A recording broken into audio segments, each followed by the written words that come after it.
It is 6:54 a.m. in Starbase, Texas, a gorgeous sunrise, and Starship is targeting liftoff in just 30 minutes and 18 seconds from now at 7:25 a.m. Central Time. As you can see, it is a beautiful day in South Texas for the 5th flight test of Starship. Good morning, Star people. I'm Kate Tice. And I'm Jesse Anderson, and we are joining you live from SpaceX Hawthorne with a big crowd here this morning. It's been roughly 4 months since our last Starship flight, and we've got a big morning ahead of us. Flight 5, has a few primary objectives and one big first. We may be attempting to catch the Super Heavy booster. The teams at Starbase have been hard at work around the clock upgrading hardware across the entire tower with focus on the chopsticks, the 2 mechanical arms that will reach out and catch the returning booster. We're only going to attempt the catch if everything on the booster and tower checks out after launch, but either way, excitement is definitely guaranteed. Definitely. Today's Starship features a completely reworked heat shield with stronger tiles and a secondary layer, which is an extra layer of protection for the ship that will protect from any of the that will help protect if there's any missing or damaged tiles. Now, not only did we replace the entire heat shield with our newest generation of stronger tiles for today's flight, we'll also be flying a handful of aluminum tiles that are there to help the team understand the thermodynamic environment during re-entry. If you were with us for Flight 4, you'll know how hard those heat shield tiles worked during the ship's re-entry. Did they ever? As you can see there, they worked incredibly hard. This big heat shield rework that we're talking about promises to increase the likelihood of Starship being better protected during controlled re-entry as it heads towards its flip maneuver and landing burn for a soft splashdown on target in the Indian Ocean, just like we did in Flight 4. And we'll have to wait and see, keep your fingers crossed, but we may have some new views in store for you today as well. Right, like all test flights, we want to learn as much as possible, and views of Starship during all phases of flight help us to keep improving the vehicle for recovery and reuse. Now, thinking forward to when Starship is flying regularly, it will take the heaviest payloads to space, land humans on the moon again after more than half a century, and ultimately fly people further into space than ever before. And getting there will require us to rapidly iterate and fly often, which is why we're working so hard to scale operations at Starbase. Yeah, the faster that we learn now, the faster we can improve and evolve Starship to achieve reliable flights and rapid reusability. We've been designing this vehicle from day one to realize a vision of having an entire city of people on Mars, something we know will take launching millions of pounds of cargo and equipment into space spread across thousands of flights. This future will require many Starships that can fly again and again, and today's flight is a critical step on that path. So buckle up your seatbelts because here we go.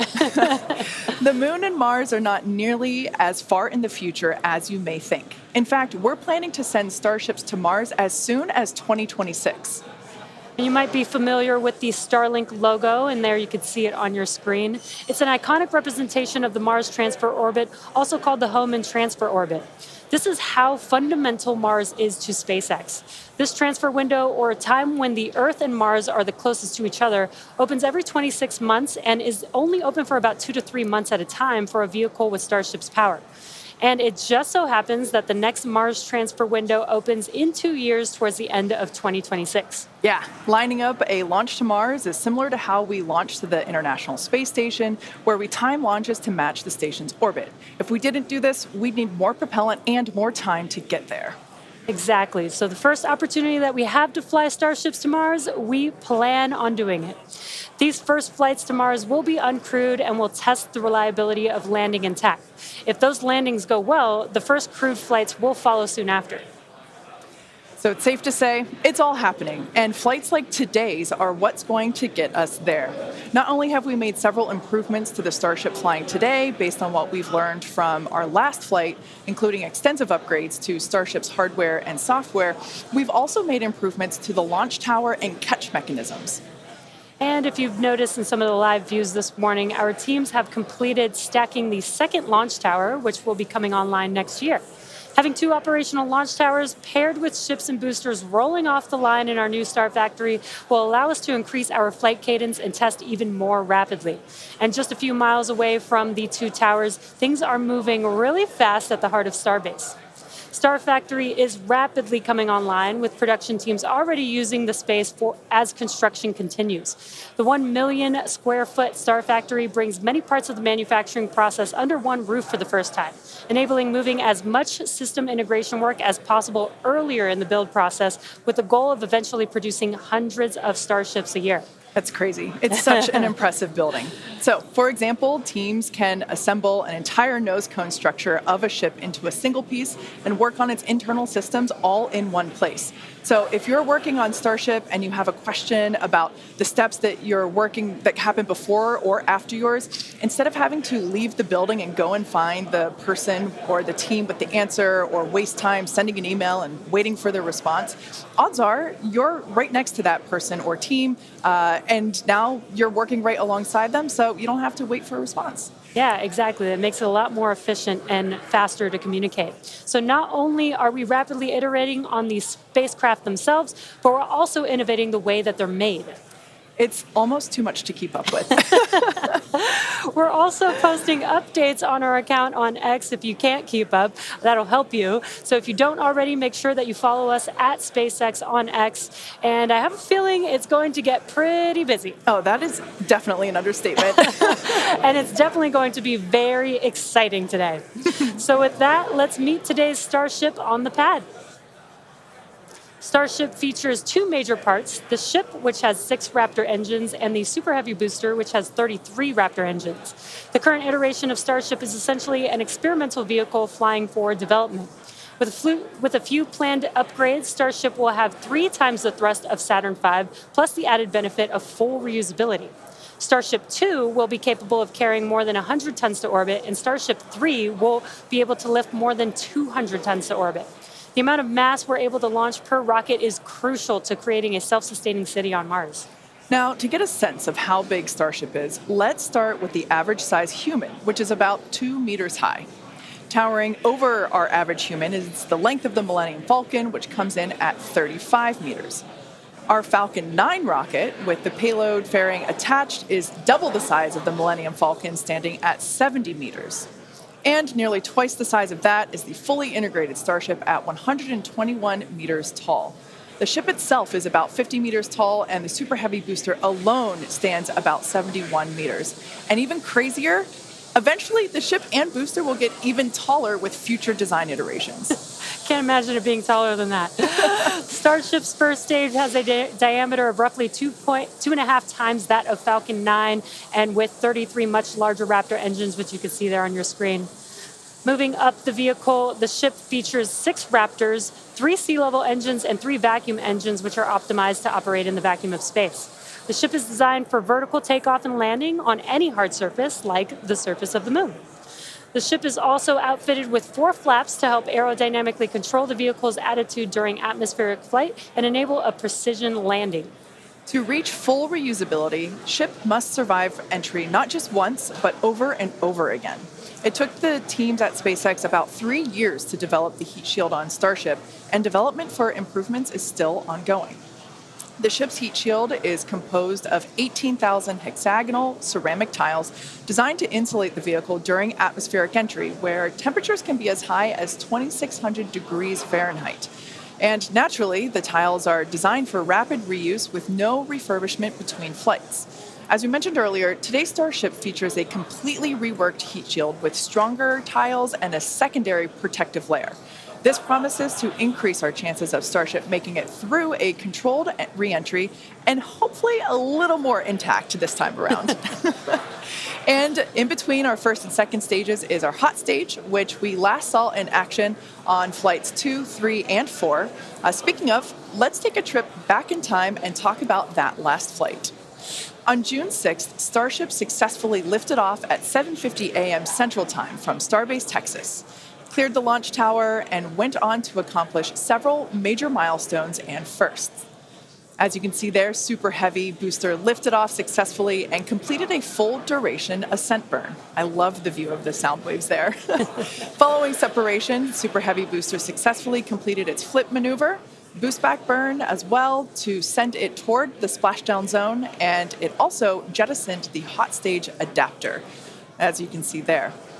We don't have to jettison that adapter in future iterations because it'll be a different design. Now, as you can see here, the booster is returning back to Earth using those hypersonic grid fins to steer it towards a precise landing in the Gulf of Mexico. The footage that we have coming up here, there it is from the buoy. I still remember seeing this on X for the first time, and it was so incredible to see that booster coming down, ending its flight with a soft splashdown 7 minutes and 24 seconds into the flight, and the crowd went wild. And so did we. Starship's 6 second-stage Raptor engine successfully powered the vehicle to space and placed it on a trajectory that would re-enter less than 1 orbit later over the Indian Ocean. And following a coast phase in space, Starship re-entered the Earth's atmosphere, successfully making it through the phases of peak heating and max aerodynamic pressure, and demonstrating the ability to control the vehicle using its flaps while descending through the atmosphere at hypersonic speeds. And of course, Starlink on Starship once again enabled real-time telemetry and live high-definition video throughout every phase of entry, with external cameras providing views all the way to the flight's conclusion. Flight 4 ended with Starship, with, again, the crowd going bonkers, with Starship igniting its 3 center Raptor engines and executing the first flip maneuver and landing burn that we had seen since our high-altitude campaign. And that was followed by a soft splashdown of the ship in the Indian Ocean 1 hour and 6 minutes later. And we were all glued to the monitors, watching the little flap that could the whole way down. Seeing the landing burn and splashdown was an incredible moment for the entire SpaceX team, and we'll be looking out for many more of these incredible moments today. All right, so while today's mission profile is similar to Flight 4, we got a couple new test objectives, including catching the booster back at the launch tower. In about 18 minutes from now, Super Heavy will ignite its 33 Raptor engines and lift off from Starbase. A little more than 2.5 minutes into flight, the Super Heavy booster will separate from the ship in a hot stage separation. After that separation, the booster will perform a flip maneuver followed by a boost back burn. And about 2 seconds after that burn ends, we'll jettison the booster's hot stage. As it heads back towards the ground, the booster will either attempt a landing, will have a landing burn, but then will either return to the tower or splashing down in the Gulf of Mexico. Meanwhile, the ship's engines will remain lit for just under 6 minutes during its ascent phase before shutting down for the coast. The ship will coast for about 40 minutes or so, reaching a peak altitude of about 213 kilometers. After that coast phase, the ship will be attempting a controlled re-entry, including a flip maneuver and landing burn, like we saw on Flight 4, just before splashing down in the Indian Ocean. Now, we say attempting because, again, this is just a test and nothing is guaranteed. Except excitement. Well, of course there is that. Now, both the booster and ship have to contend with some extreme conditions on re-entry, which is where those heat shield tiles will be put to the test. For this flight test, we do not expect to recover any hardware from the ship. With the exception of Falcon, this is no different than what happens to most rockets flying today that are expended, meaning that they fall into the ocean after completing their mission. Eventually, we will return and reuse Super Heavy boosters and Starships as we do today with Falcon 9 and Falcon Heavy boosters. And in fact, we've landed Falcon boosters 352 times to date. Oh, man, I hear you say that number, and that is just wild. I still remember the night, or at least most of the night, that Falcon landed for the first time, and it still feels like yesterday. Yeah, definitely one of my favorite moments at SpaceX. And returning Super Heavy promises to be an even more impressive sight and a huge moment on the road to rapid reusability. Yeah, speaking of rapid reusability, future Starship designs will give Super Heavy boosters a lighter weight and integrated hot stage intended for full reusability, which will mitigate the need to jettison the hot stage like we'll do today. Similarly, even though ship recovery is not expected, the telemetry and data we receive all the way to the end is what we're what we're looking for, and is what will get us to a rapidly reusable Starship of the future. Yeah, exactly. In other words, just like previous Starship flights, the payload for this mission is the data. All right. Now that we have a handle on today's flight test, let's check in with Dan, who is right in the middle of the action. He's just a few kilometers from Starship on the pad. How's it going, Dan? It's going great, Jesse. Welcome back to Starbase, everybody. It's been far too long. Little change of scenery this time. Right behind me is the Launch Control Center, where our flight controllers are counting down to our liftoff at 7:25 a.m. Central. We are a little bit later in our window. The main reason is we're working to clear out the range. Have not been tracking any technical issues so far to preclude that launch. So 7:25 a.m. Central, 12:25 UTC is what we're marching down to.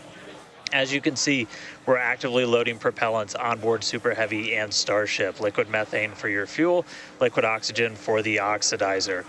Prop load on the ship started at about T-minus 49 minutes, booster at T-minus 40 minutes. We're going to keep loading propellants on those vehicles right down to the wire. Ship will close out at about 3 minutes and 20 seconds before T0, and then booster just about 30 seconds later. Now, with our startup sequence, it's going to look very similar to what you saw on Flight 4. We already tested it with this booster and its static fire. We're going to see the Raptors start to make fire at about T-minus 3 seconds, and then we'll start them up in 3 different banks. The first inner 13 will fire, and then about a second later, 15 of the outer ring engines, and then about 0.8 of a second after that, those final 5. Another reminder, if we need to hold, we have a built-in spot at T-minus 40 seconds. We can hold for stuff like if we need to finish clearing the range or if any other technical issues pop up, just kind of in the last second. But if there's nothing holding us back, we're going to go right past that and go down to 0. So, I mean, as of right now, we're just under 14 minutes away from liftoff, not working any technical issues. Range is expected to clear. We're just clearing out a few more boats. And as you can see, the weather is perfect. We had 100% go for launch from the weather officer, so that was pretty unprecedented and something we really like to hear. If we're not able to go today, since we are loading prop, it would likely be about 48 hours before our next attempt. But good thing we're going to launch today. Really looking forward to being able to turn around and see it this time. Counting down to 7:25 a.m. Central, and I'll see you guys in a couple of minutes. I'll send it back to you in Hawthorne. Thanks, Dan. Now, one of the most exciting objectives for Flight 5 today is attempting to return the booster to the launch site that you see right there, and it will be caught by the tower. We refer to this simply as booster catch. As you've heard us say, Starship and Super Heavy are designed to be rapidly reused, which is why we've developed a novel way of returning the vehicles that leverages the same hardware we use for stacking ahead of flight. Right now, when we recover our Falcon boosters, they either return to a separate landing zone on land or to a drone ship in the ocean, both of which require time to transport the vehicle back to the launch site.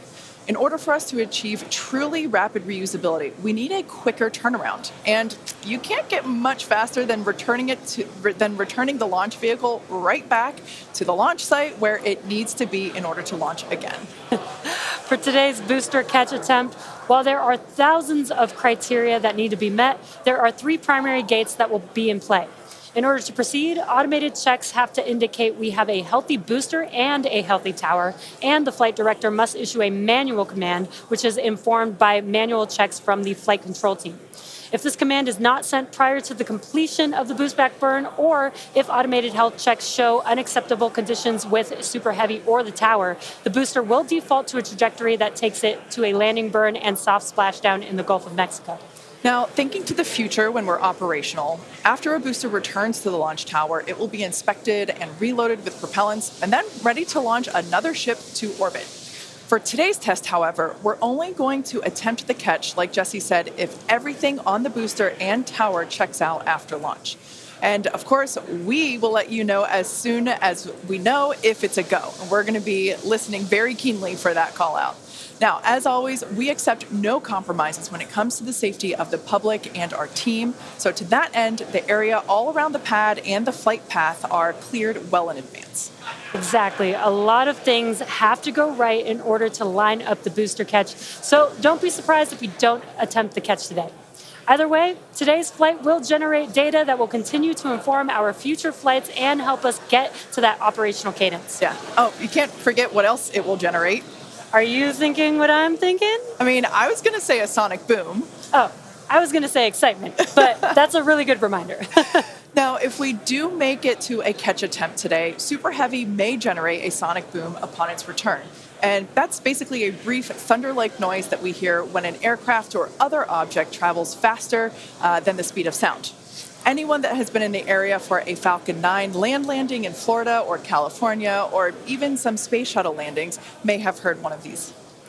Generally, the only impact in those surrounding areas of a sonic boom is the brief noise, with variables like weather and distance impacting if or how the sonic boom is heard.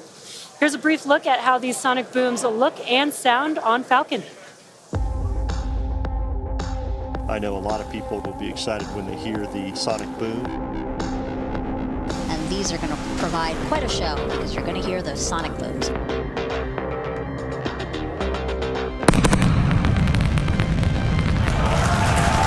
boom. Booster landing leg deployed.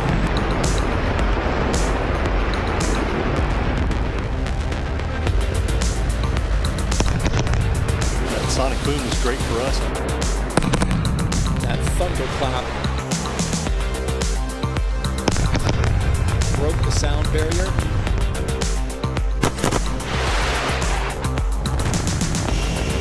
Side booster separation confirmed.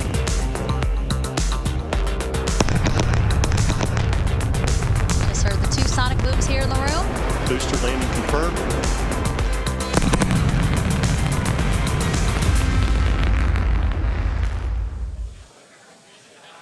As our test flights continue, we plan to demonstrate ship-to-ship propellant transfer, which will be important in preparation for Starship taking astronauts to the moon as part of NASA's Artemis program. SpaceX will perform one uncrewed demonstration flight before NASA's Artemis 3 mission, which will be the first human surface expedition since 1972. Also, in preparation for missions to the moon and Mars, we're gaining tons of knowledge from our human spaceflight missions, including free flyer flights like our recent commercial astronaut mission Polaris Dawn. Polaris Dawn was the first of up to 3 missions in the Polaris program, which is demonstrating new technologies, conducting extensive research, and will culminate in a flight of Starship with humans on board.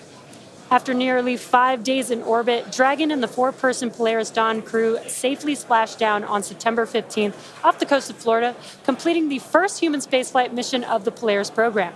The Polaris Dawn crew performed some incredible firsts during their mission. Dragon and the crew reached 1,408.1 kilometers, the highest Earth orbit ever flown, and the farthest humans have been from our planet since the Apollo program. The crew also performed the first ever commercial EVA, or extravehicular activity. And as you can see there, they were wearing the new EVA suits that we developed here in-house. This was an incredible moment to see Jared and then later Sarah emerge and perform this EVA with Earth behind. Now, in addition to this incredible spacewalk, they also conducted about 36 research studies and experiments from 31 partner institutions, including NASA. And in addition to all of that, they also tested Starlink laser-based communications in space.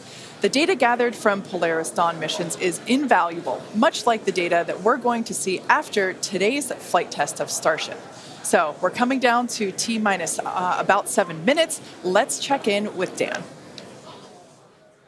Hey, thanks, Kate. So yeah, we're right at about 7 minutes away from launch. The main thing we are still working is that range clear. Again, we have to make sure boats, airspace, everything is cleared out of the way for our ascent corridor, basically the Gulf of Mexico, where we're launching through before we can actually launch. And so we're working on clearing out just a few more boats. We do have a window, remember. So if we end up holding at like a T-minus 40 seconds, we can hold for several minutes, allow those boats to get out of the way, and then we can launch. Our window is from 7 to 7:30 Central, so we don't have a huge amount of time today, but we do have some margin if we need to work with it to still get off the ground today. For now, though, we're coming up on finishing prop load on both vehicles. Header tanks are pretty much topped out on the ship. Those are going to be used for its landing burn. And again, we're going to be closing out all of the prop load at about T-minus 3 minutes, 20 seconds for the ship, and then just 30 seconds later for booster. One kind of cool thing to talk about, so the folks in launch control behind me, after liftoff, they're going to have some pretty special tasks today if we're going to go through with the catch. They're going to be doing some really detailed inspections just visually of all of the different tower systems, a lot of those things that we upgraded, just to make sure that we are in the right posture to actually proceed with the catch. So they'll be working kind of fast and furious behind the scenes to inform the flight director's manual command to send the booster back. So if we hear that command being sent, that's going to be just the roof's going to come off. That's going to be a really exciting moment. So otherwise, if we don't go today, as you guys talked about, there is a chance, and if we don't send the booster back, we'll do a landing burn and a splashdown in the Gulf, and then that's just another landing burn to gather more data, learn more lessons from, and then we'll come back and try the catch again on the next one. But as of right now, we're coming up on 5 minutes. There is a chance that we'll hold or extend into the end of our window, so don't be surprised if that ends up happening. But if those boats do get out of the way, we are just about 5 minutes away from launch. So I'll check back in just a moment, but back over to you, Kate and Jesse. Thanks, Dan. Our rapid iterative development approach has been the basis for all of SpaceX's major innovative advancements, including Falcon, Dragon, and Starlink. Today, we're testing hardware and systems, and we need to know how they perform under the most extreme conditions. We'd much rather find the bugs now during testing than later on when there's more on the line. And to reiterate, while we do determine an acceptable level of technical risk on our vehicle and pad in order to learn as fast as possible, we accept no compromises when it comes to the safety of the public or our team. So that is to say, this is only the 5th of many future flight tests of Starship before it becomes fully operational.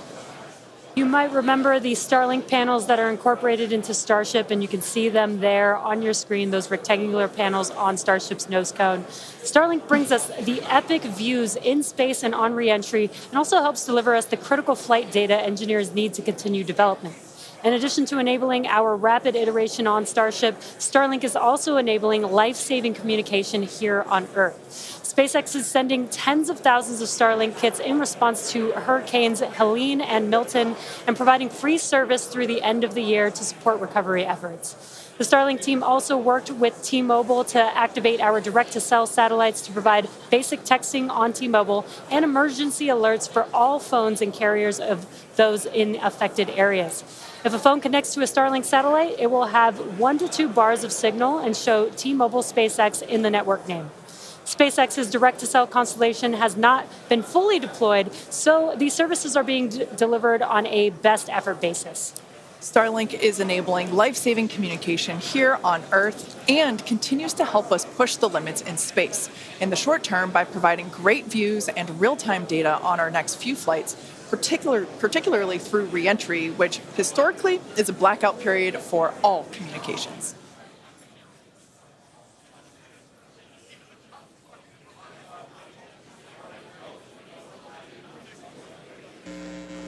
All right, so we're coming up on 2 minutes, 30 seconds away from launch. We were hearing like there was a pretty good chance we were going to hold at T-minus 40 seconds, but surprise, now it sounds like we might not be. So we are just a little over 2 minutes away, so a couple more things going to be happening.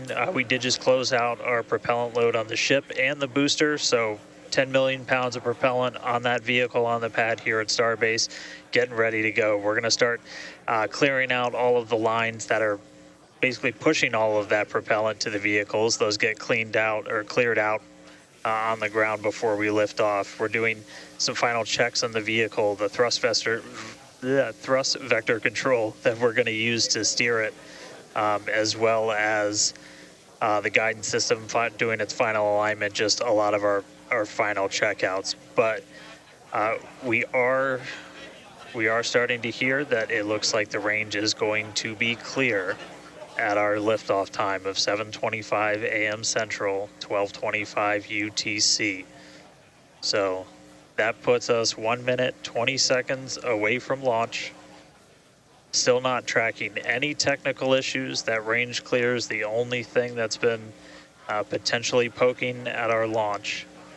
So I'm going to start to quiet down. We'll hear our flight director for today, Tristan Pierce, give some of the final call outs. As of right now, we are 1 minute away from liftoff.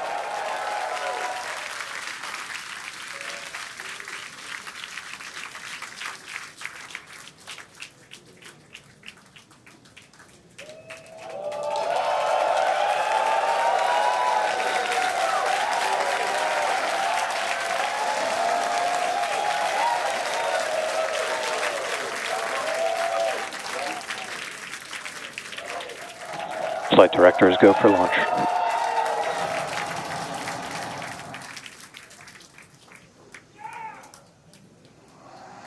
Best words you could possibly hear 20 seconds away from liftoff.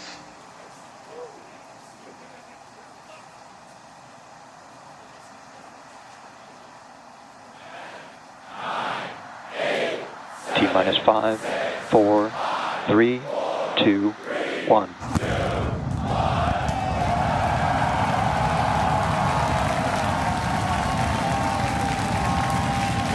We have liftoff.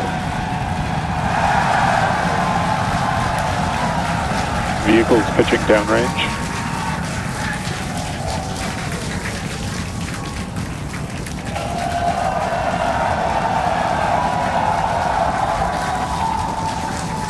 Booster after chamber pressure nominal.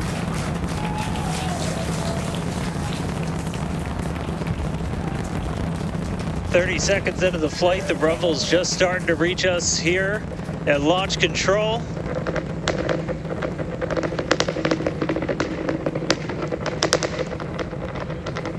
Booster and ship, That avionics is the power, sound telemetry nominal. of 33 Raptor engines.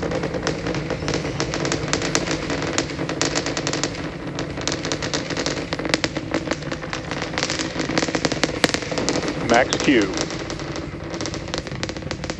Now pass through the maximum aerodynamic pressure, the most stress the vehicle's going to see on the way uphill.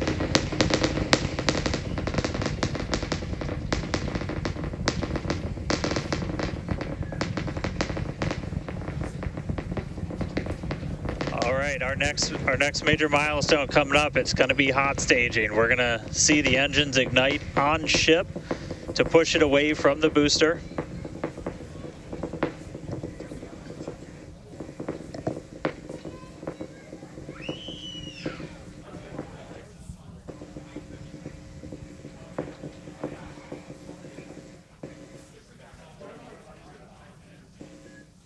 All right, so hot staging is going to be the next thing coming up. First, we're going to see the booster's engines start to shut down, all but 3.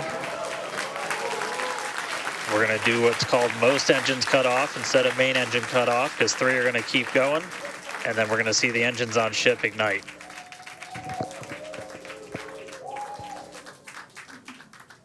Right now, the tower team is doing their go, no go.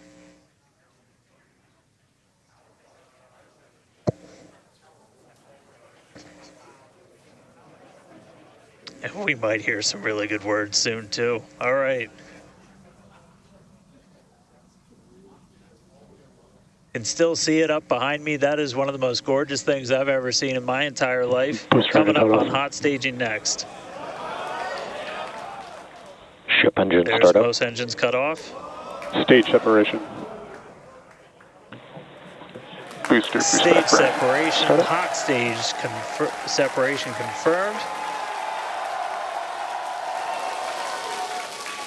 Ship under its own power. I'm seeing 6 out of 6 Raptors lit. Hopefully I got a booster on the way back to me. I'm going to send it to you guys in Hawthorne. Oh man, that was absolutely incredible. I loved how the crowd Chamber pressure is nominal. crowd here in Hawthorne all went ooh at that first view of the blue flames from the booster. As you can see there, first stage currently performing, or excuse me, is now making its way back to the launch site. Again, we are... Ship avionics power and telemetry nominal. The booster and the tower are both performing automated checks to make sure we are go for the booster to return to the launch pad for that catch. And once those are complete, the flight director... Booster back burn shutdown. Flight directors go for booster return. And we did hear that the tower is go for catch. So that was one of the big criteria we were looking for. This view We'll here. wait to hear that the go for catch has been sent. Beautiful view here from the ship. And so exciting to hear that we got a go for booster catch. That means it's going to be a really exciting morning. Again, the booster is making its way back towards now land in order to make that catch attempt in the tower. So incredible to see these views. You can see the ship on the right-hand side of your screen. All 6 Raptor engines are under full power. Once again, the booster is making its way back to the launch site. We are going to try and catch it using the chopsticks on the launch tower, the exact same tower that it just launched from just, 5 minutes ago. Yeah, and the booster. Starship on nominal Guys, trajectory. I can confirm the command was sent for the booster to come back. That is So I'm incredible looking news. up right now. It's pretty much right overhead of us, and we can see it starting to come down. I can't wait for us to hear the sonic boom through Dan's mic. Right. That is going to be incredible. It was so cool to hear the liftoff. And so once again, a successful on-time liftoff of Starship Flight 5. The ship has separated from the booster. The booster is there on your screen. It is making its way back to the launch site. We are going to attempt the catch using the chopsticks. We did hear the confirmation that the command was sent to the tower. We are go for catch. And in order to... And guys, we should just be about 30 seconds away from our landing burn. It's going to happen in 3 phases. We're going to land 13 engines, burn off all of that velocity. Oh, we can see it coming down through the plume. Booster coming in hot for booster catch. We're going to ignite 13 of those Raptor engines, and this view is incredible right now. You can see how fast this vehicle is moving on the left-hand screen. Landing burn has 13 been engines. ignited. We're now down to 3 Raptor engines. We can see those chopsticks now in view.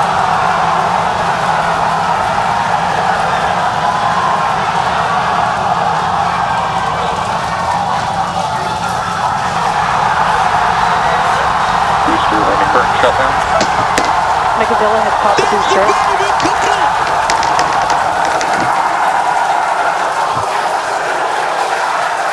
This is absolutely insane. On the first ever attempt, we have successfully caught the Super Heavy booster back at the launch tower. What an incredible view! Are you kidding me?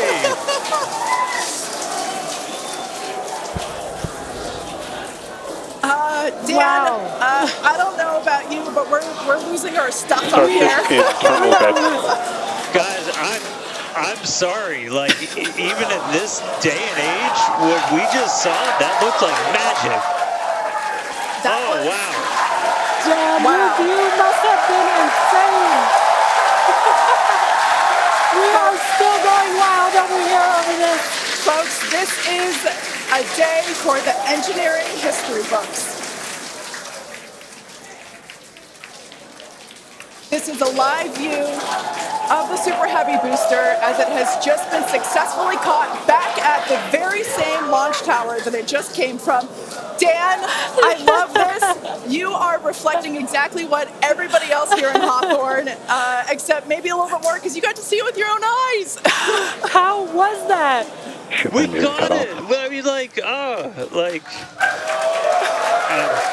I can't even describe that. Oh, by the way, ship, main engine cut off, ship's in orbit, but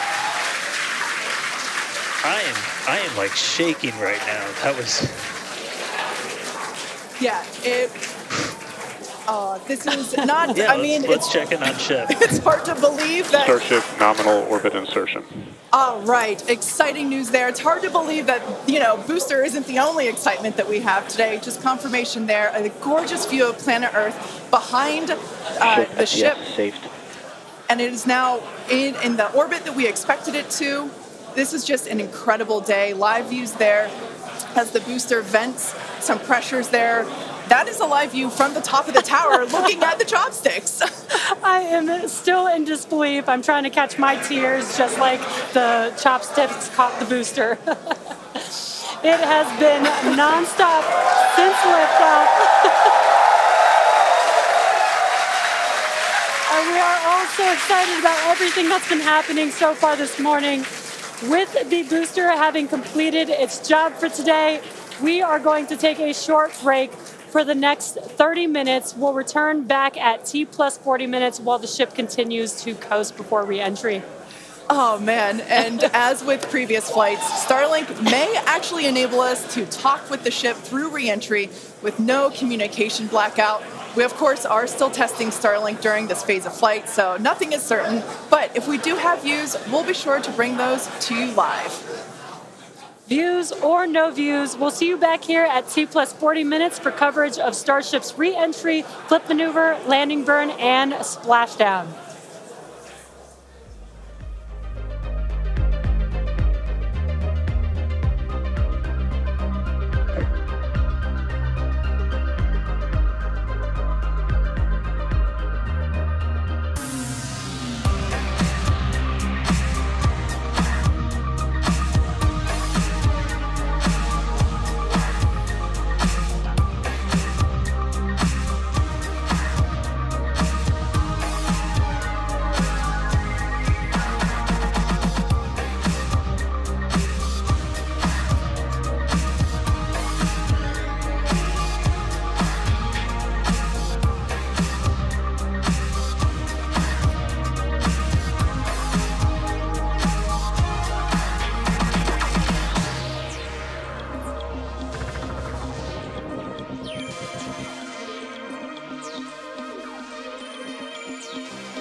Welcome back to Starship's fifth flight test. It has been an exciting day so far. Even the crowd here is still so excited. We lifted off from Starbase at 7:25 a.m. Central Time. The Super Heavy booster and ship had a successful separation, as well as a good boost back burn and good separation of the hot stage adapter. The Super Heavy booster then completed the landing burn with 13 Raptor engines igniting and slowing down the vehicle perfectly for Mechazilla to catch the Super Heavy booster for the first ever land recovery of the vehicle.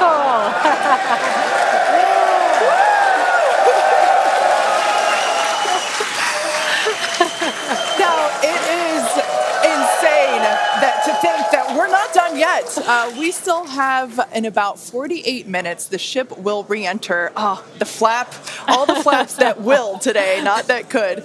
The ship will re-enter the Earth's atmosphere. Now, as a reminder, one of the main goals of today's test flight is for the ship to make it through the extreme heat of re-entry and to do so in a controlled manner. We learned a lot about this phase during Flight 4 and, as a result, completely reworked the heat shield, but more on all that in just a minute.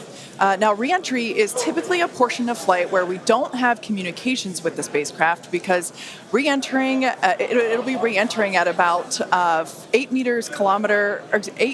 8 kilometers per second, or about 5 miles per second of roughly orbital velocity. Now, those speeds, the spacecraft moving through the atmosphere results in friction and creates a plasma field around the vehicle. We saw this in action on Flight 4 thanks to Starlink, and wow, it was breathtaking. The blanket of plasma ends up distorting communication frequencies, so it's not uncommon to experience brief blackouts in communication, but hopefully that's not the case today.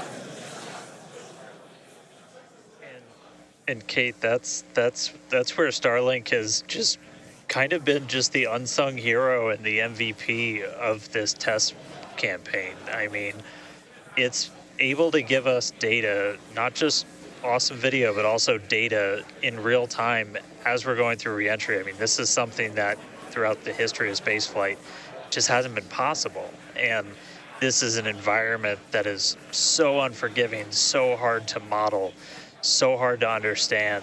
And for the first time ever, we're able to literally watch as it unfolds in real time, get that data in real time. And we're able to do that with Starlink. And it's great for us because we get to see something. We get to see the greatest light show on the planet or off the planet. But what it means for this program, we're able to learn tremendous amounts about our heat shield, our angle of attack, everything that we're doing as we're coming in through the atmosphere at hypersonic speeds. And it's you can't just thank it enough. And also, special shout out, you're going to see some additional flap camera views. We've got a really amazing team of avionics, cameras, electronics, software people who made all that possible. And so hopefully they're going to give us an even better show on the way in today as we're coming in at about 5 times the speed of sound. Yeah, those flaps, Dan, that you see there, that's what's helping. Starship is in a good attitude for entry, approaching the entry interface. Some good call-outs there, preparing for re-entry for Starship. And again, that's what Dan was mentioning, those flaps on the vehicle. And if you've been watching us for the last few minutes, you could see that the flaps were rotating around and helping orient the vehicle as it prepares for the beginning of re-entry today. Yeah, exactly. Re-entry will be enabled by that heat shield that you see on the bottom half. That heat shield is made up of 18,000 hexagonal ceramic tiles, and they are designed to insulate the vehicle during atmospheric entry. At that point in time, temperatures can be as high as 26,000 degrees Fahrenheit or about 1,400 degrees Celsius. The design itself also permits for rapid reuse with no refurbishment between the flights. And fun fact that I think is just incredible in terms of scale, but the heat shield alone on the ship has a total mass of 10.5 tons, which is crazy because these things are really lightweight. They're made out of ceramic. We have a couple of them here. The one that I'm holding is used on flat surfaces, as let's see if we go that way, because as it's flat. The one that Jesse has is kind of more what you see there on the side.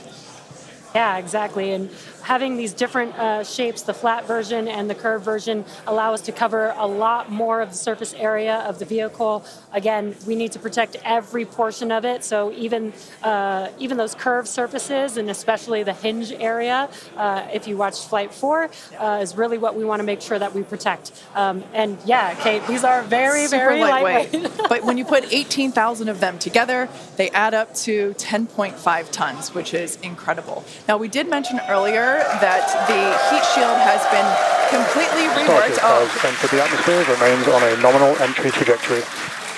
We can start to see that plasma now starting to build up on the side. It's not quite full plasma yet, but we are starting to see that color indicate that the heat is building up on the heat shield.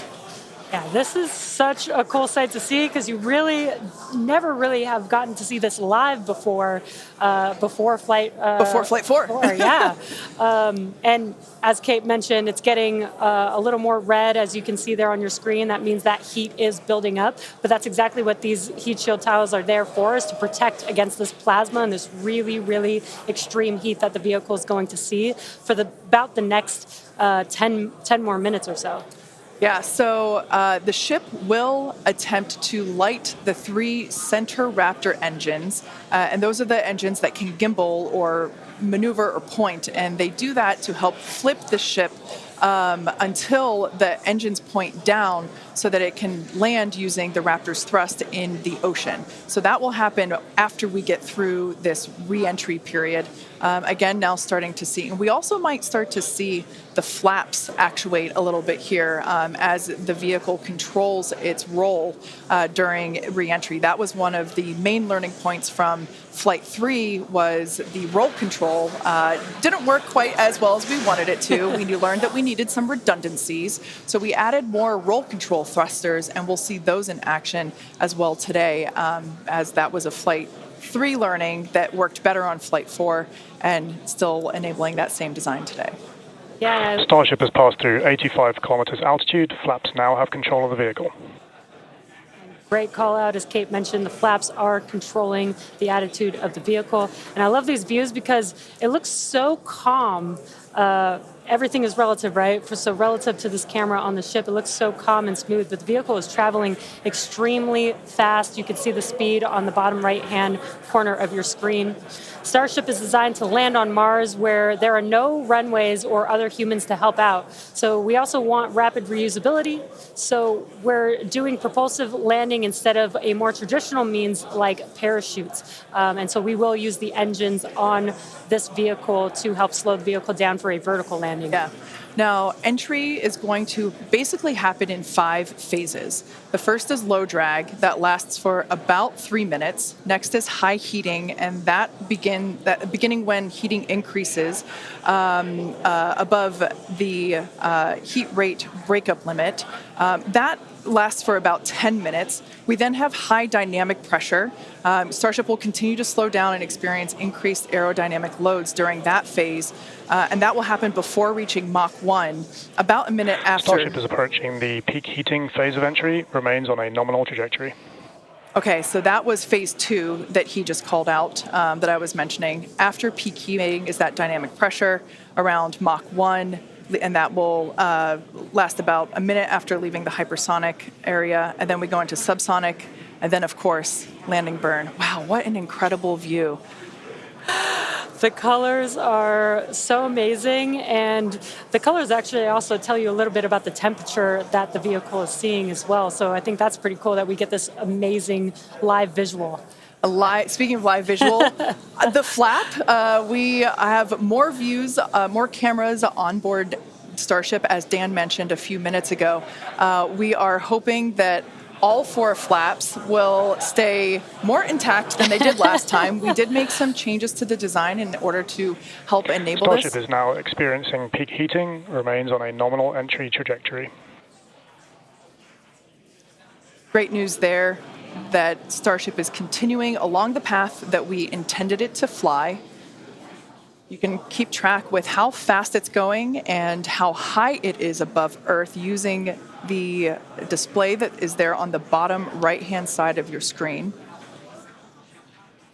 And guys, this is where we're really going to see a lot of those improvements from Flight 4 really come into action. Is you guys kind of talked about, so what's called the static arrow. Those are kind of the poke out points on the flaps.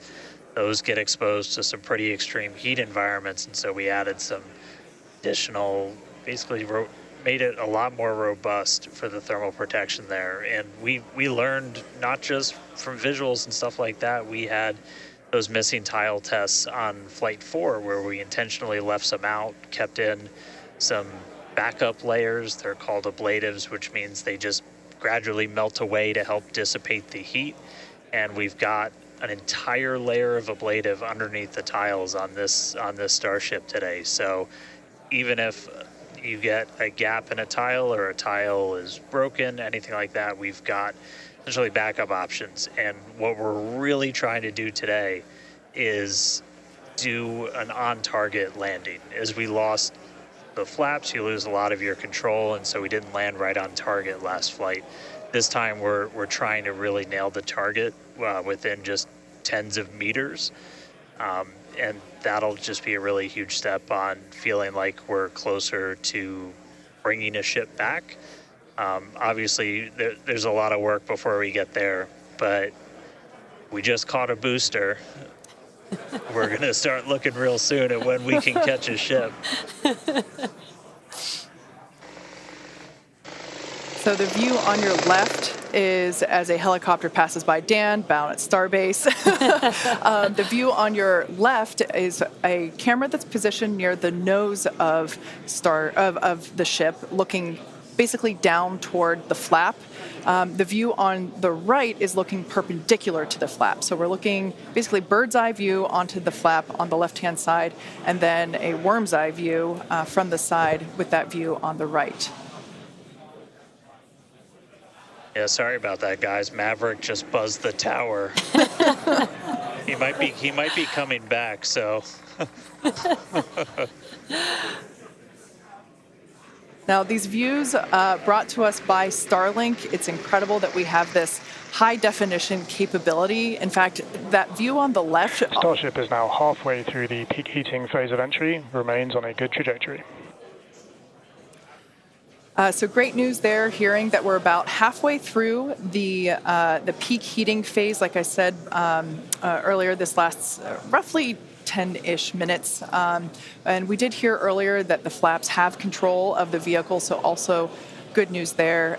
It is incredible that we've basically had views the entire time. Right, yeah. Thanks to Starlink. My memory did black out a little bit after booster catch, so I think we had views. But all through the coast phase, we had some beautiful views of planet Earth behind the ship as it was in its orbit. Yeah, and I also do want to point out on your right-hand screen, we've got a more encompassed view of the flap. As we watched in Flight 4, the hinge area was the area where we got a little bit of that burn through. This view, this new camera view on the ship will help us be able to visually see more of what's happening in that area. And again, we have improved our heating tiles, and so hopefully we've protected the hinge a lot better this time. Landing chill has started. But again, these views are additional to the data that we get on these flight tests that help enable us kind of put the data that we get in the computer to the visuals that we see and try and align those and use that for improvements in the future. Now, we heard a call out there saying that engine chill has begun. This is an indication that we are starting to flow a little bit of the super cold liquid oxygen through the hardware, through the Raptor engine, specifically the turbo pumps, to help ensure that the hardware is at the right temperature before we give a full push, a full flow of propellant at engine startup. So all of that to say, we are getting closer to the landing burn. We definitely are. And again, if you look at the bottom right hand of your screen, you can see the altitude that the ship is, and it has been slowly making its way closer and closer to Earth. We're currently at about 63 kilometers from planet Earth, and you'll see that number trend lower and lower as we get closer and continue through this reentry.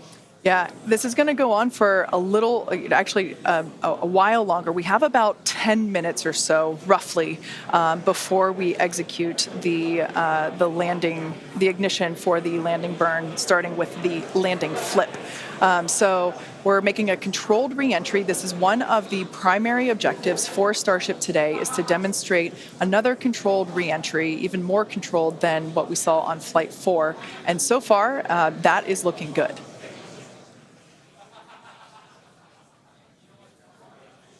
And then as we start to really get lower, we're going to start seeing the atmosphere's effects start to take place, and that's when we'll be dropping our speed down closer to the speed of sound. You'll see the flaps start to maneuver. We were able to do a landing burn on Flight 4, which kind of caught all of us off guard. It was pretty incredible after seeing the flaps survive through. And we're going to try and do another one on this flight today. We tweaked it a little bit, so we're going to try and splash down at a little bit of a gentler angle this time, instead of just kind of hit the water and fall over. And the goal with that is try and keep the ship intact, and then if we're able to then get some additional video of it, again, that's just more data. And everything we can see, everything we can get extra, like a couple extra seconds or minutes of data coming from the ship after Starship has splashdown. passed through the peak heating phase of flight, approaching maximum entry dynamic pressure. All right, we're through peak heating. Coming up is basically max Q part 2, where we're going to hit kind of that part of the curve where we're still moving really fast and the atmosphere is just dense enough that we're feeling the most pressure, but hopefully we're going to start feeling a little bit less heat now.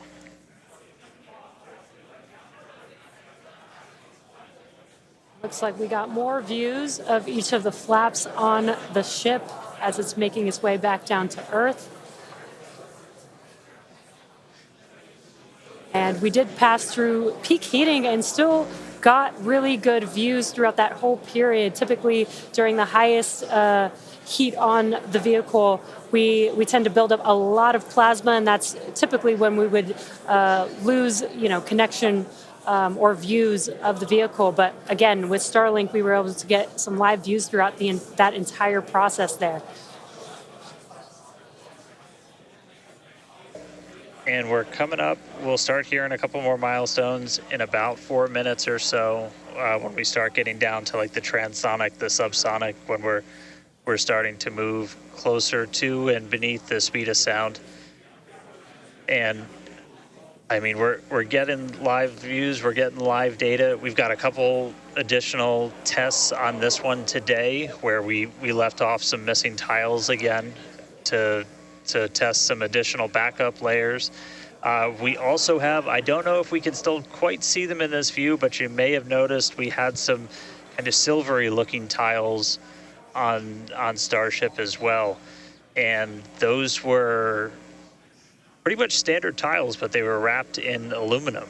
And it was a pretty simplistic, straightforward one where aluminum starts to melt at roughly the same temperature where steel starts to lose its strength, not necessarily melt. And so if we see stuff melting, we know what our steel is going to be exposed to. But yeah, 59 minutes since launch, should be coming up on transonic and everything, just about 3 minutes. Now the views here, we have coverage of all 4 flaps. We can see, so for those that perhaps didn't catch a glimpse of the vehicle before liftoff, there are 2 flaps at the forward end and 2 flaps at the aft end. The larger camera view that is there on the right-hand side of your screen, that is a view of one of the aft end or the bottom end flaps. We can start to see some heat buildup and peeking through on one of the flaps there in the top left-hand corner of your screen.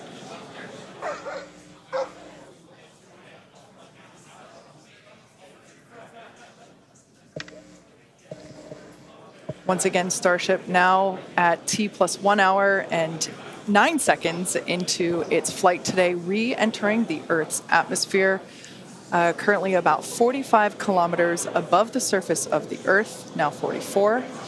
We are targeting a soft splashdown in the Indian Ocean, about, northwest-ish of Australia. And we are attempting to, as we did on Flight 4, perform a flip maneuver as well as Starship is at maximum entry dynamic pressure, remains on a good trajectory. All right, so that is great news there. Like Dan said earlier, this is basically max Q part 2. So this is the greatest amount of aerodynamic loads that the vehicle will experience during its flight. It's coming back through the Earth's atmosphere. It was above the Earth's atmosphere in space where there was no friction. We can obviously see heat as evidence of that friction buildup. The atmosphere is actually helping to slow the vehicle down. If you're watching the telemetry in the bottom right-hand corner of your screen, you can see that speed decelerating rapidly.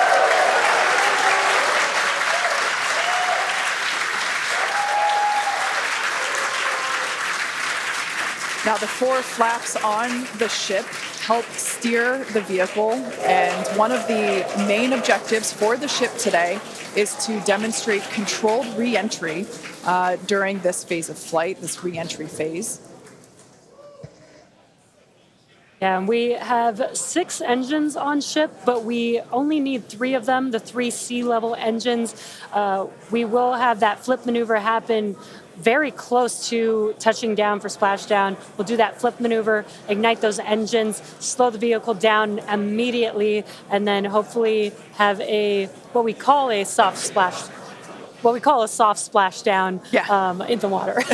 It's probably going to feel a little bit harder on the top of the surface of the water, but it'll look pretty gentle. Yeah, and like we said earlier, we hope to have some more views, even of that phase of the flight.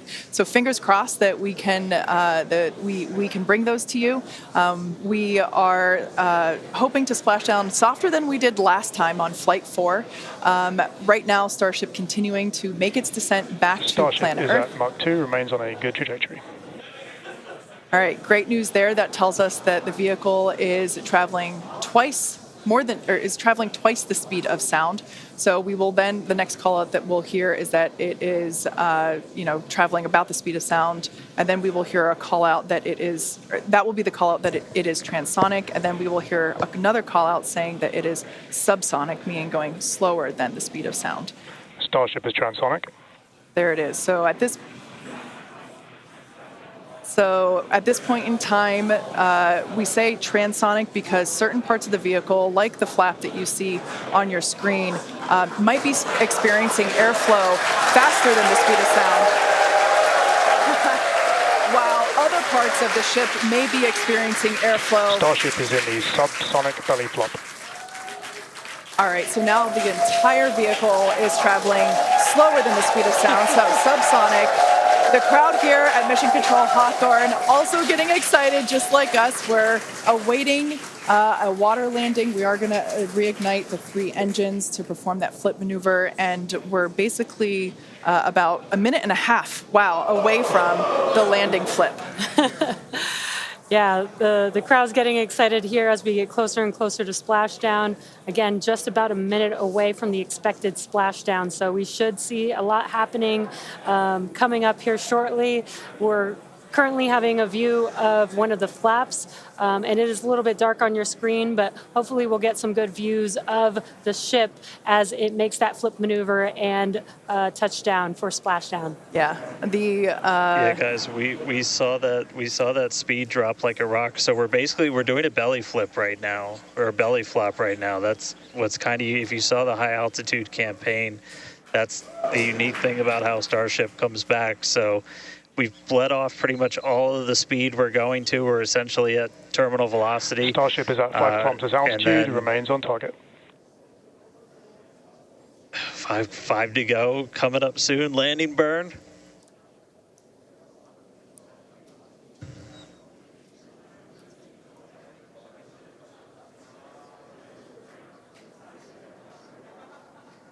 Two kilometers away. Starship is on target, approaching landing burn startup. So keep an eye on the bottom right-hand side of your screen as well. That will be the indicator when the Raptor engines ignite, if we are unable to see that illumination ourselves. Landing burn startup. What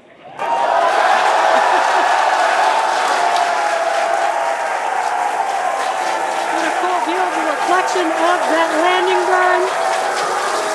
You can see the water just behind the ship.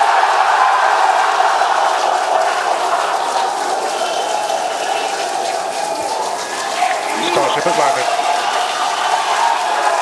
An incredible view. I think it is safe to say we have a ship in the water.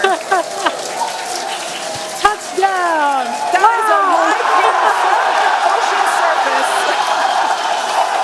What an incredible end to Starship's journey. A live view from a buoy that we had out at the landing zone. An incredible view of ship landing just about on target as they were calling out. That was amazing. And we were not intending to recover any of the ship's hardware, so that was the best ending that we could have hoped for.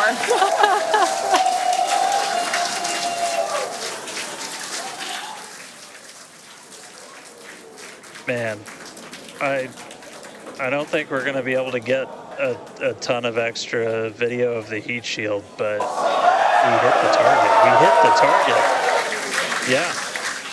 I mean, we hit the target because we had these buoys placed in a pretty specific spot, so wow.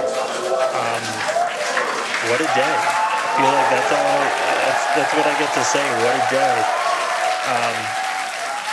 I mean, everything started off today with that launch. We were able to lift off towards the end of our window, 7:25 a.m. Central Time. 33 out of 33 Raptors in the way uphill. Successful hot stage. Booster came back. We watched it come down right behind us. Watched it get caught. And that broke my brain for a while. I'm really happy we had coast for a bit, but that's first ever booster catch, major step on the way to rapid reusability. And ship just gave us one heck of a show, making it through a controlled re-entry this time, flaps intact, made it down to the water. Hey, Starships were meant to fly, and it sure as hell flew today. So let's get ready for the next one. Over to you guys. They were meant to fly, and they were also meant to be caught by Mechazilla. Yeah. It's been such an incredible day today. Congratulations to our teammates and to everyone who supported the Starship program. And thank you to all of our future customers for your support. And we'll also like to thank the people of Cameron County, Texas, as well as the Coast Guard, the Federal Aviation Administration, the Government of Mexico, and the Australian Space Agency.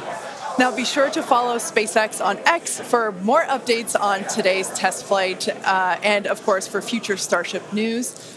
Today was amazing, but the SpaceX action isn't over yet. Soon Falcon Heavy will launch NASA's Europa Clipper, and we're also going to be returning Dragon back to Earth with NASA's Crew 8 astronauts.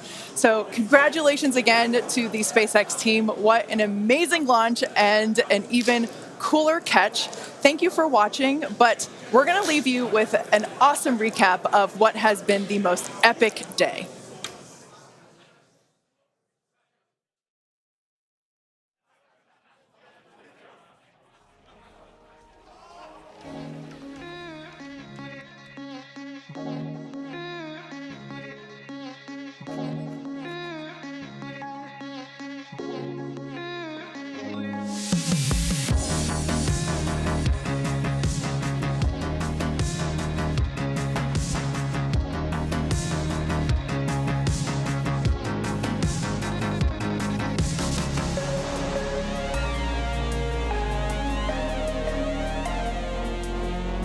Starship.